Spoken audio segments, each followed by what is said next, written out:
then we come down to like reconnecting fully with the body and the feminine again, which the feminine is chaotic. She's all expressions, and she's like unapologetic about that.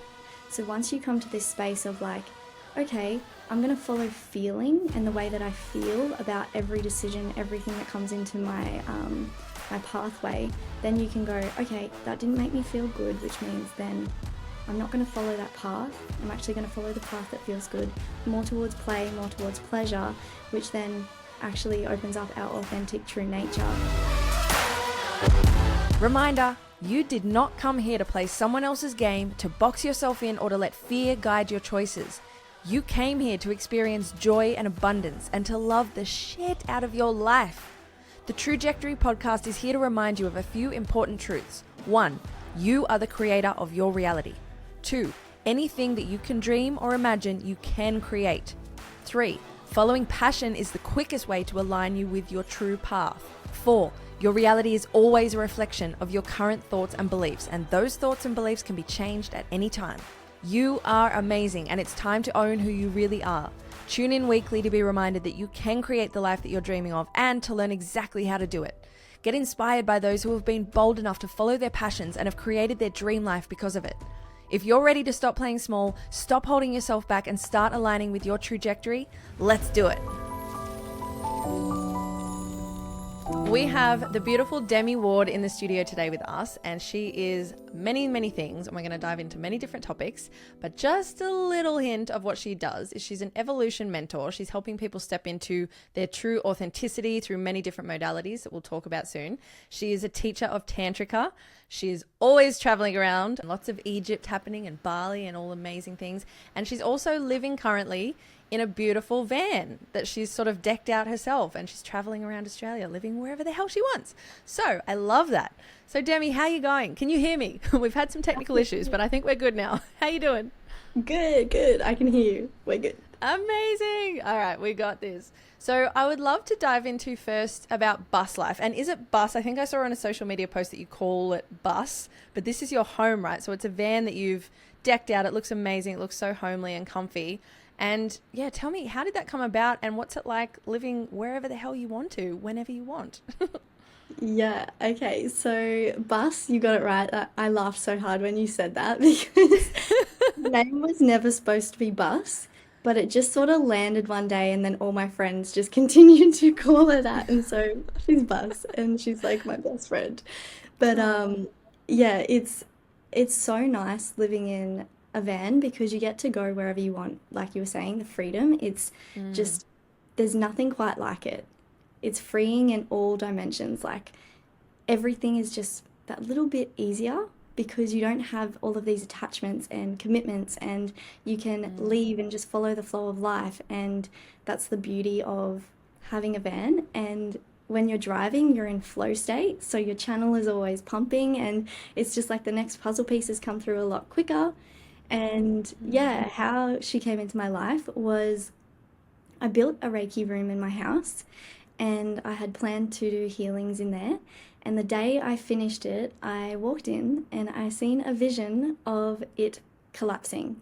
And then I seen a van, and I heard the piece around your healings are on the road. So I was initiated into moving around and going and finding the people that needed me, I guess you could say, having them come closer towards me. So yeah, that's sort of how it came about. And then it was the next piece after the next piece. It was just the drop in, and it was the, okay, now we're going to create and build and just follow the path sort of thing. So it's been a Wow. pretty And with us. yeah, that's amazing. And so, and you obviously, I'm assuming you'd never really built a moving home before. Like, did you actually build it yourself, or was it something that you just were having lots of synchronicities and people came in to help you and stuff like that? Or was it like, no, this is my DIY project? Yeah. So it was full blank canvas. I had no idea what I was signing up for. Bought, bought the bus, and then I just sat in meditation every day, let my feminine do her thing, gave her the space to create, and then it was like the masculine would come in, go to Bunnings, get this, do the action pieces. So it was a really beautiful journey of yeah, weaving the feminine and masculine, and I had no idea that any of these beautiful lessons were happening at the time, but yeah, I didn't even know how to put a screw into anything. The first day that I was building the bus, I had the screwdriver in reverse for like 3 hours, and I was like, I don't know how I'm going to do this thing. And then all of a sudden, it worked out. Here we And I was are. able to roll. Yeah. Yeah, it was beautiful. Oh, I love that. So did you still have your apartment while you were building that, or were you kind of like just dove all in and you were living in the bus while you were creating it? Nah, I had my apartment, so that was good. Awesome. Yep. I'm Good waiting till move. it's finished. Yeah, for sure. I don't think I could have done Oh, it the other way. yeah, that's very challenging. Well, that's a huge accomplishment. So good on you for someone who's never done that before. That's just amazing. That's the sort of thing a lot of people talk about, but they're then like, yeah, but it's a bit too hard. And so that's Yeah. huge. So are you constantly moving to different places, or do you sort of keep general areas that you like to stay in, or are you every day is a different day, literally you're moving around? Every day is literally a different day. The longest I've spent anywhere is 3 weeks in Perth, and I thought I would last 2 weeks, 2 months, and then I was in the Himalayas. So it's sort of just wake up, move with the flow of life, and get taken wherever I'm being called, really. Yeah. Yeah. Amazing. I love that. So have you ever been someone who's had, like, I guess you would say a 9 to 5 type job, like something a bit more static and routine, or have you always been, able to just follow the flow a little bit more? Yeah, so I've never had a 9 to 5. I don't think I ever will. Freedom Not is now. like highest value, like it's yeah, through making that your highest value, you actually release all of the programs around like what work means. And that was like the biggest thing for me because I started out in nursing, and every single day in nursing is a different day. You get a different patient with a different load, different tasks, and you're working shift work. So you never really have that like set flow. Mm. Um, Although the commitment to saying that I'll be somewhere a week prior was like, I know I couldn't make that work in my in my life. So yeah, it's Mm. sort of taught me that work is actually play, and that unless I am actually enjoying it, I'm not going to show up for it. And then that's what opens up passion to be able to follow your life on desire and eros and the flow. So yeah, I was pretty grateful that I never went straight into a 9 to 5, but it was never going to be for me. Like I just Mm. couldn't commit. You just knew it's not gonna Yeah. it's not gonna Yeah. fit. I love that you are aware that you can't necessarily commit to things too far in advance. It's taken me a very long time to reach that understanding for myself as well. And that's Yeah. why I got into a lot of, and if I promise someone I'm going to do something, I will do it. My integrity will, make sure I do it. So then I Yeah. found, a couple of years ago, I was looking at my life going, so many of the things I'm doing, I don't want to be doing, but I promised Mhm. a month ago that I would do this, or 3 weeks ago or something. And so I've started to have to train myself to understand that, yeah, I've got to, and also letting the people know in my life that I can't necessarily be that person who agrees to things until it might even be the day of. And I go, okay, yes, I'm in. Or yes, I might come, but you need to also make peace with the fact that I might pull out on the day and in advance, just letting you know. So For it's sure. awesome that you really like understood that about yourself so early and you surrendered to that rather than trying to go against that. Because I think a lot of people do. Yeah, it's like so important because who we show up as, we're in better service if we feel good about being there. It's like if I'm showing up and I don't want to be there, I'm not 100%. actually gifting you the love that you deserve. So there's no point in me being there. It's like I would rather show up in full energy of like, I really want to be here and be present in that so that I can gift people what they need and what they desire. That's beautiful. So I've seen you speaking about this, I think it was as recent as yesterday on socials, and I love this topic about authenticity and expressing Mhm. as your authentic self and why we don't and all of these sorts of things. And you were touching onto that quite deeply, I think yesterday, quite recently. So can you just give us a bit of an understanding from your perspective, from what you've learned and seen in the things that you're teaching people and working on with people? How can people experience their authentic expression without fear? Because what you're talking about right now is a perfect example. So I love that you are walking the walk. You're not just saying, guys, you should do this.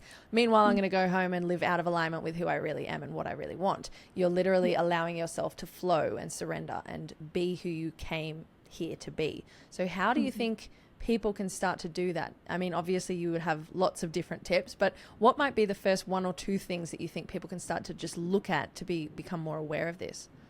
Yeah. So I feel like when we're really in the mind, we are going based on the programs of who we need to be and how we want to show up in perfection, people pleasing, all of these things. We are following the pathway of mask and not our truest expression.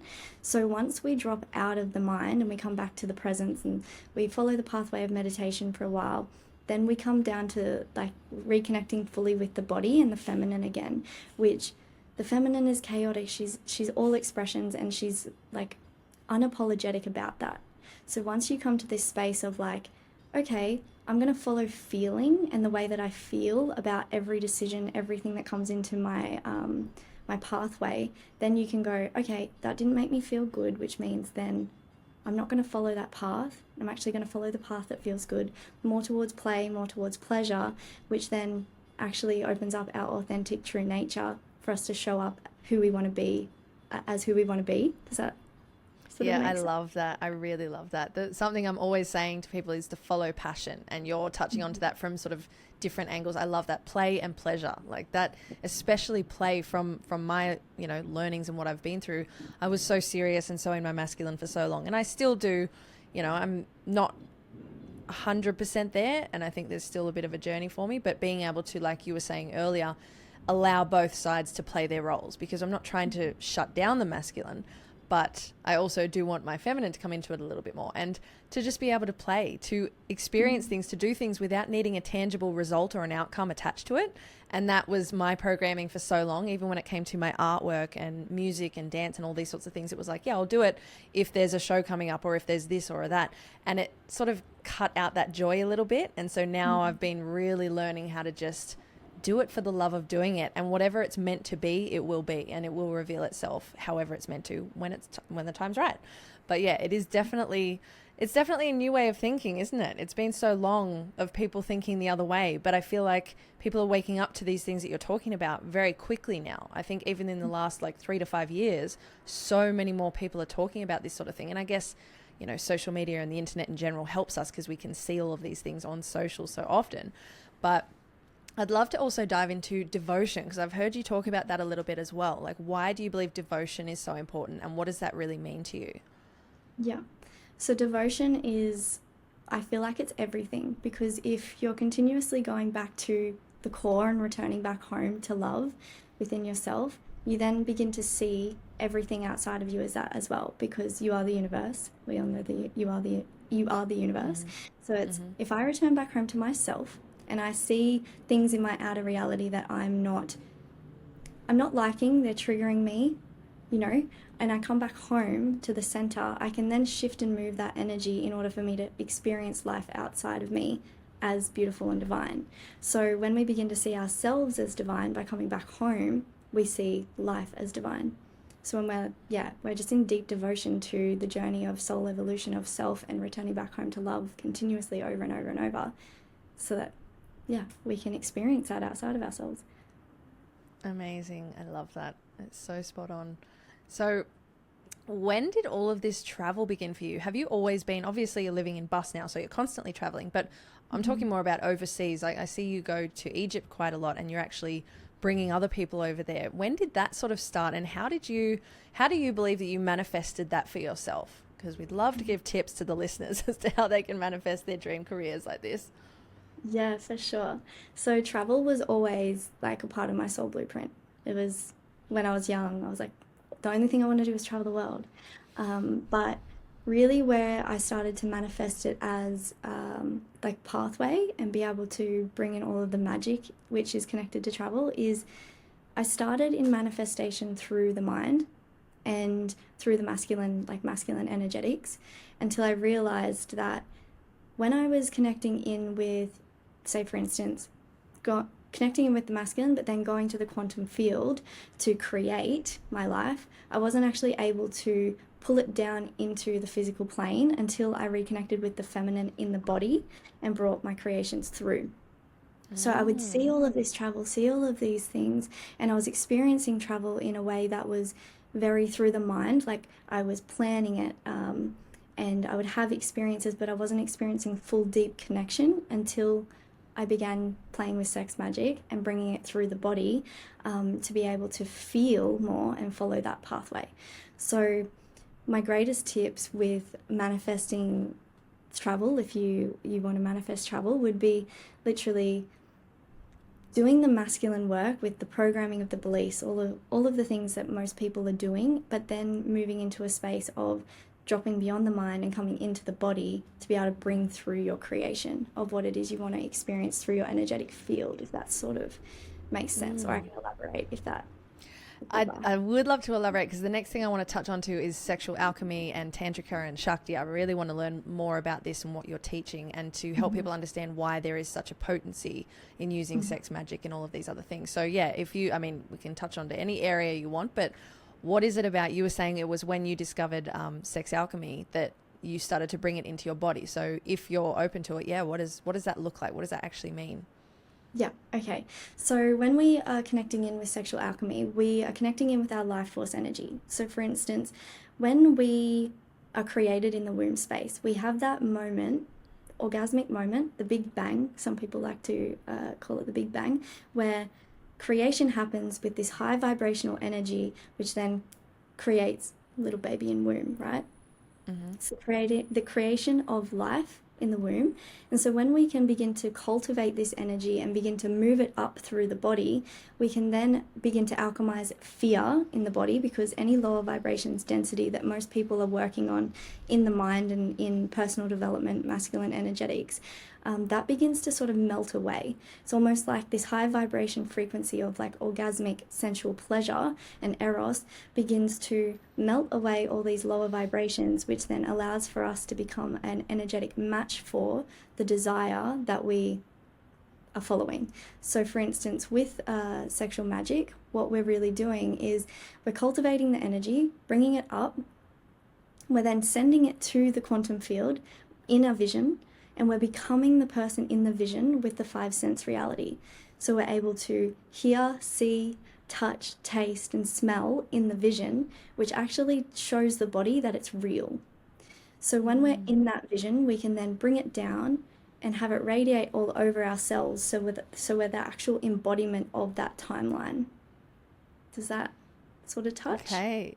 It's starting to make more sense. So is it when you are, because I know when it comes to like manifestation from, I'll just use Joe Dispenza as an example, he's always talking about how you need to have the emotion to be able to amplify it too. That's the magnetic element that's drawing it in. So it's what you're talking about. But so does it actually come down to the moment of orgasm that you need to be drawing that in, or is it a full experience that goes for hours? Because I know some people talk about this and they're like, I just go for hours and hours and it's all amazing. And it's like, okay, are you orgasming for hours and hours, or are you just visualizing? Like, what is the actual practice?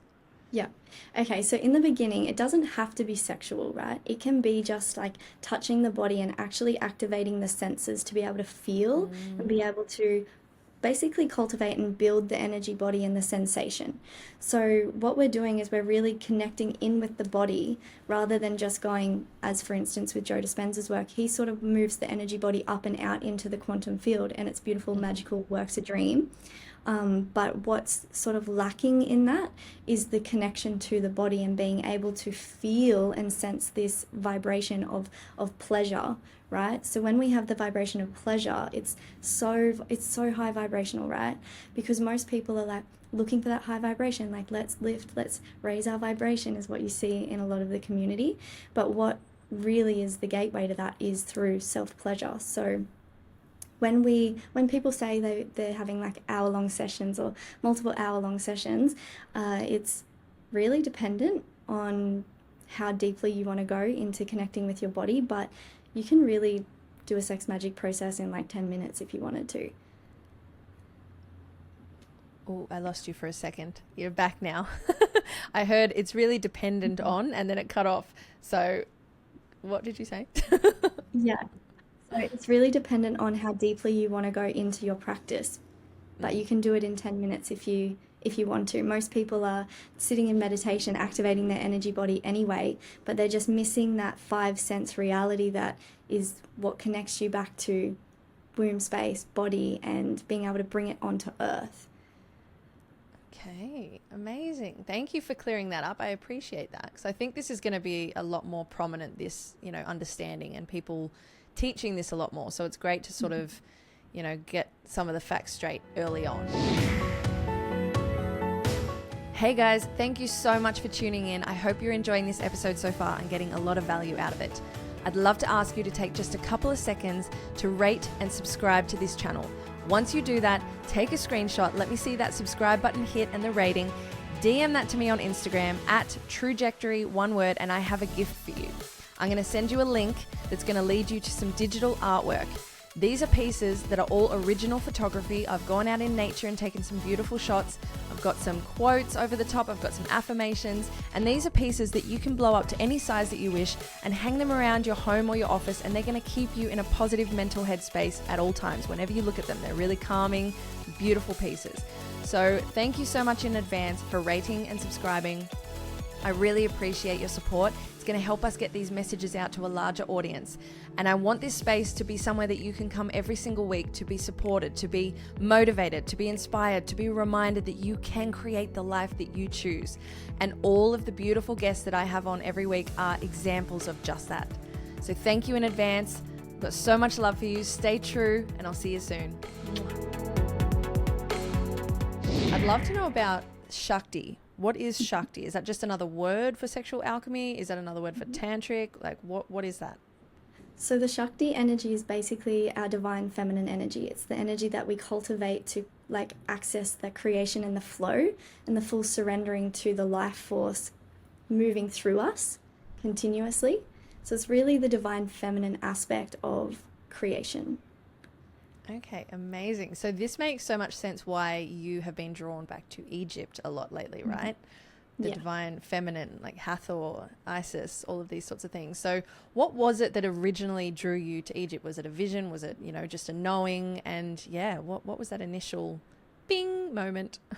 Yeah, so I had a dream one day and I woke up the next day and then Egypt was literally in my consciousness calling me in as it does. It's very beautiful in the journey that it'll take you through.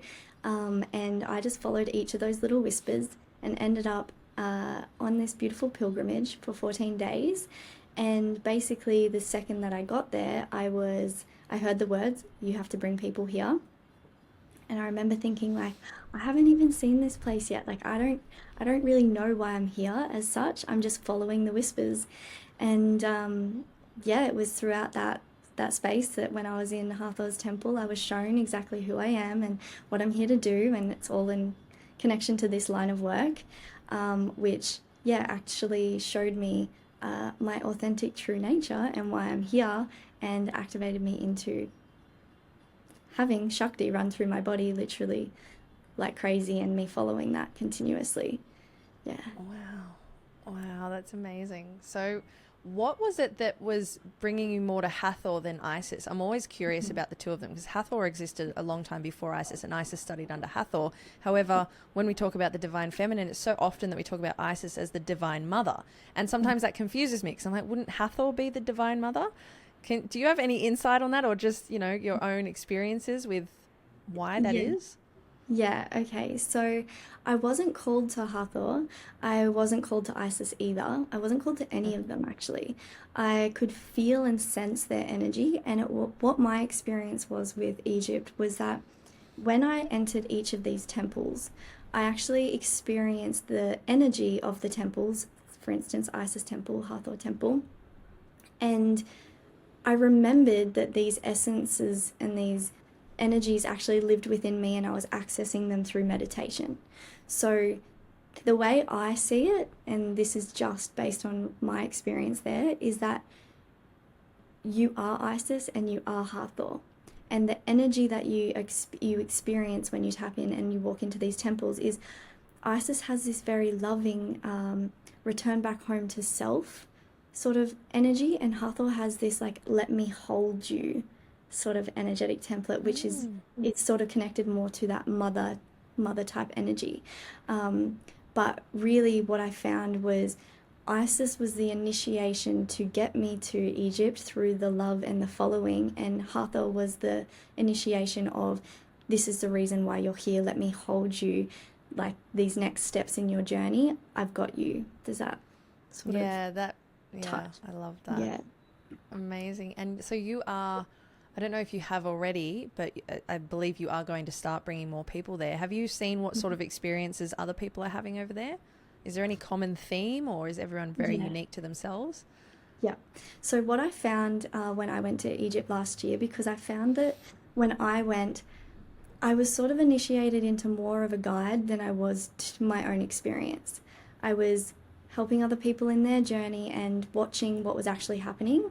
And what I found was that every single woman that was there was very in their masculine, really needed a lot of feminine healing. And so most people have this, it's really just that initiation into the divine feminine of the trust, the surrender, the activation of power, the remembrance of, these energies being them, and they're no longer seeking outside of themselves. So they receive this wholeness and this experience of, you know, everything that I've been doing is confirmation for me being powerful and me being able to walk my path. And basically, the reason that I feel so called to bring people there, especially amazing leaders, is because if you have a leader who is experiencing wholeness, they're no longer projecting their trauma and their pain out into their community, if that sort of Oh, touches. yeah. Mm-hmm. So if we can get all of our amazing leaders there, it ripples out into our communities like crazy. It's like the letting go of attachments, the letting go of fear, the remembrance of power, and being able to, if when we're working with energy and especially Kundalini, it's sort of a really big responsibility that you hold, because sometimes you can, if you're not careful, come across people who are using that energy for power.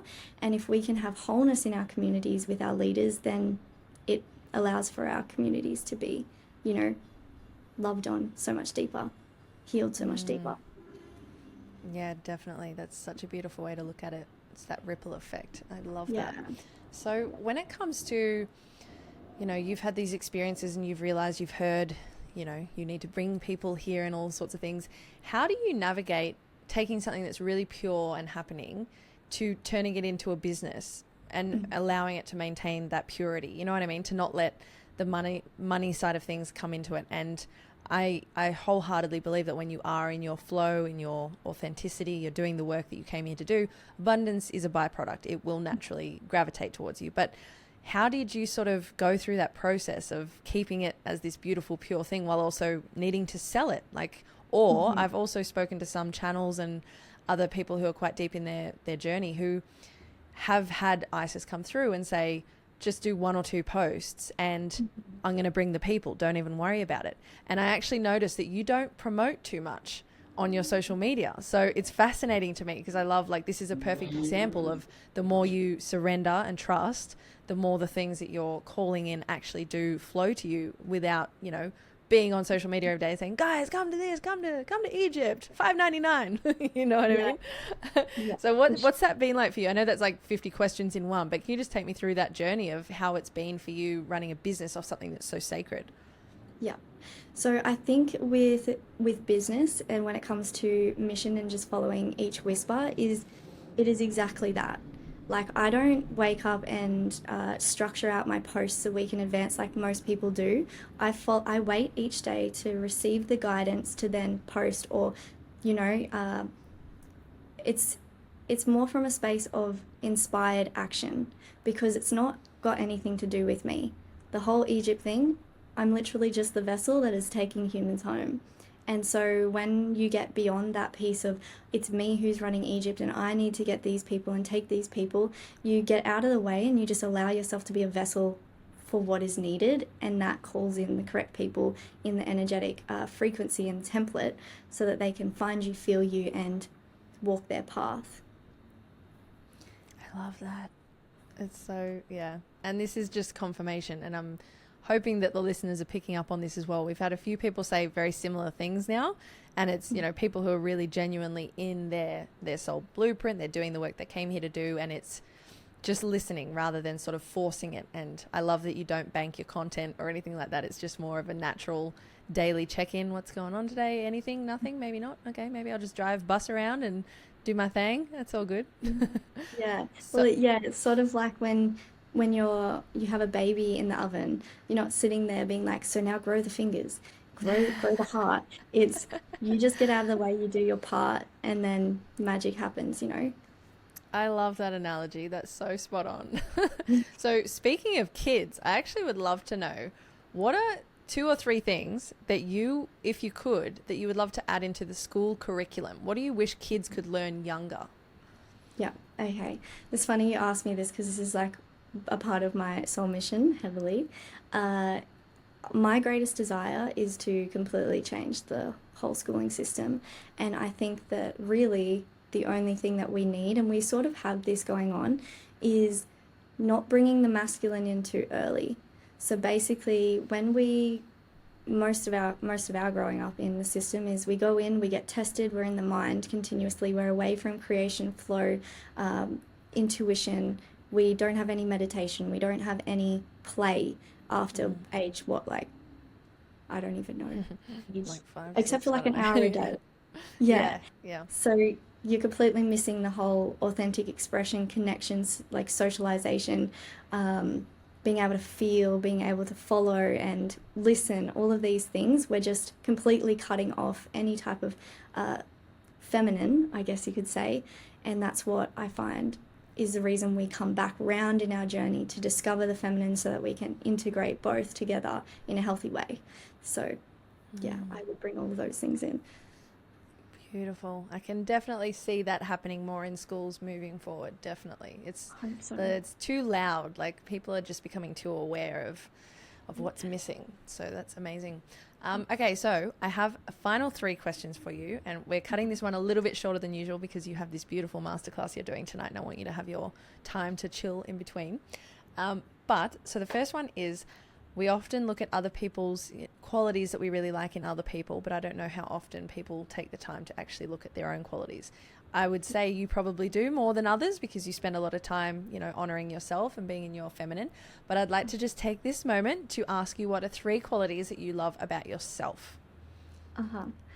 Intuitively, I wanted to just touch on something really quickly if you're happy for me Sure, to. of Yeah. course. Love it. Um, so what I found on my journey with seeing other qualities in other people and not being able to see them in yourself is that we're always being reflected who we are, who we're being. So when we see a quality in someone else that we admire, it is our higher self showing us a part of ourselves that we are ready to love and, finally see. So I find that being able to look at people and see it from that lens of, okay, I'm not liking this and I am liking this. Where can I accept these two things about myself? It, you come to this place of being like, okay, I can see my own qualities because if it wasn't within me, I wouldn't be able to see it within them. I love that. Thank you for adding that. That is so poignant, so spot on. Yep. Yeah. Amazing. Okay. Three things that I Yep. like about myself. Is that what you said? Yes. Hello? Hello? There you are. I Are you lost you there? for a second. Did we cut out? Yeah. Oh, Okay, okay. so yeah, three qualities that you like about yourself or love about Okay. yourself.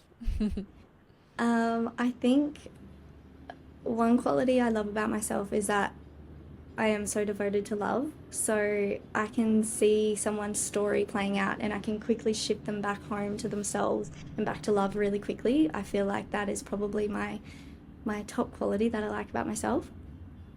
Uh, Beautiful. Second thing would probably be I'm really grateful that I journeyed so deeply into the depths of the darkness to be able to then hold other people through theirs. Something that I would say I like about my journey and myself. Mm. And I think the final one would be being willing to choose my pleasure over my pain every single day is it's just everything. Everything. Yeah. That's beautiful. I really like those ones. I haven't heard those before. Wow. First things that Okay. came to mind. Yeah, well, that's the thing. I love it. I'm sure there's many, many more, but yeah, being able to sort of come up with a few on the spot as well is signs of a healed person in, just to begin with. So, what is your definition of living in your purpose? Hmm. Okay. So this is a really good question. I actually really love this one. Mm. I would say living in your purpose is staying connected to all of the things that actually make your soul shine. So the things that you enjoyed doing as a kid, if you can find a way to monetize them, you can then help others spend more time in the spaces that makes their soul shine. So I truly believe that we came to Earth Playground to play, and that for some reason we have lectured ourselves into sort of like a hellhole until we decide that we don't want to play there anymore, and we break free of that. So I think this question means that you meet everything with love and you share that with everyone that you come in contact with, because under every single person who is on mission and following their pathway, if you look really deeply, it comes back to returning back home to love every time. That's beautiful. We need to put that on a really long postcard somewhere. I love that. Send it to Doing the everyone. things. Yeah, exactly. But yeah, really staying connected to the things that make your soul shine. I love that. It's Yeah. so true.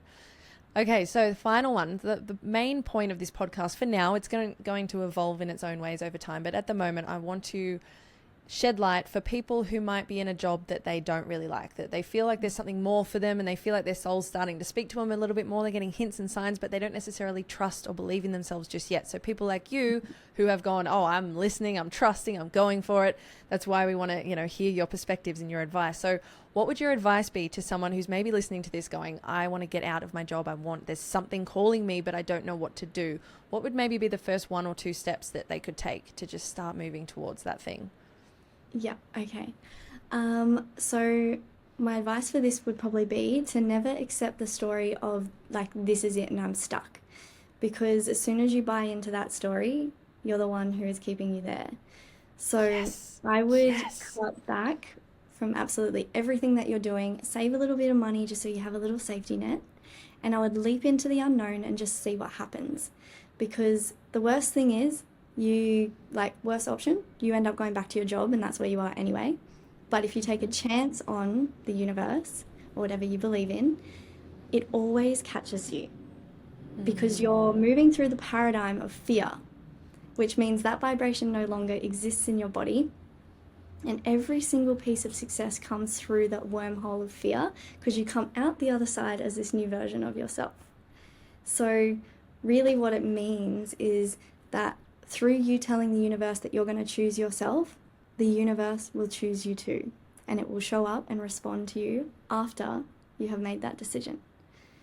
And then I would just start doing things that actually set your soul on fire, make you want to shine, and co-create with the universe by saying, like, I'm willing to work with you, like, just show me the way. The one piece is the show me the way. I'm willing to do my part, and from there, the universe will take you to the magic. You can monetize it. Yeah, exactly. I love that though. And it's such a huge point there that the universe will support you, but you have to show it that you are supporting yourself first. You have to choose you first and ask.